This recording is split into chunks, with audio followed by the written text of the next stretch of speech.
మాచర్ల మండలం విజయపూర్ సౌత్లోని క్యాంప్ 2 పాఠశాలలో స్థానిక టీడీపీ నాయకుల ఆధ్వర్యంలో విద్యార్థులకు పుస్తకాలు, స్కూల్ బ్యాగులు పంపిణీ చేశారు. అనంతరం టీడీపీ నాయకులు బసివిరెడ్డి మాట్లాడారు. ప్రైవేట్ పాఠశాలలకు దీటుగా ప్రభుత్వ పాఠశాలలో నాణ్యమైన విద్యను అందించడం జరుగుతుందని తెలియజేశారు. ఈ కార్యక్రమంలో విజయపూర్ సౌత్ టీడీపీ అధ్యక్షులు బొల్ల వెంకటేశ్వర్లు, మైలపల్లి అప్పలరాజు, ఆడెపు కోటయ్య, తోటకూర పరమేశ్వరరావు, సత్యబాబు, కట్టరాజు, షేక్ మస్తాన్, ఊరే మార్క్ తదితరులు పాల్గొన్నారు.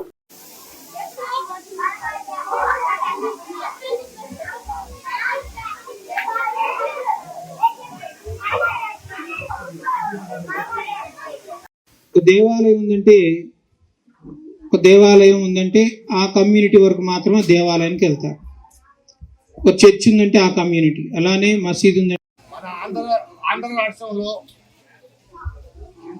చంద్రబాబు నాయుడు గారు మనస్తత్వానికి తగ్గట్టు, ఈ నియోజకవర్గపు ఎమ్మెల్యే గారి మనస్తత్వానికి తగ్గట్టు, మా ఎంపీ గారి మనస్తత్వానికి తగ్గట్టు ఈ ఎలిమెంటరీ స్కూల్లో మహిళకి ప్రాధాన్యత అన్న దాని మీద గర్భిణీకి ఎంత గౌరవంగా ఇచ్చి ఇక్కడ ఉన్న హెడ్మాస్టర్ గారు,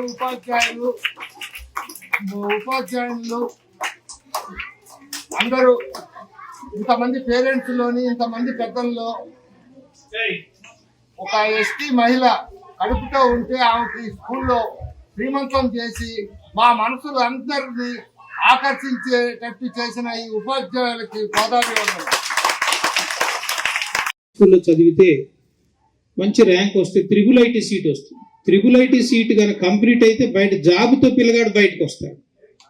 ఇవన్నీ తెలియక ఈ ప్రైవేట్ పాఠశాల అనేది ఒక బిజినెస్. ఆ బిజినెస్లో వాళ్ళు అడ్మిషన్స్ ఎక్కువ వచ్చినప్పుడు బాగా నడుపుతారు. మరి లాస్ట్ 2 yearsలో కరోనా వచ్చినప్పుడు ఆ స్కూల్ మొత్తం క్లోజ్ చేశారు.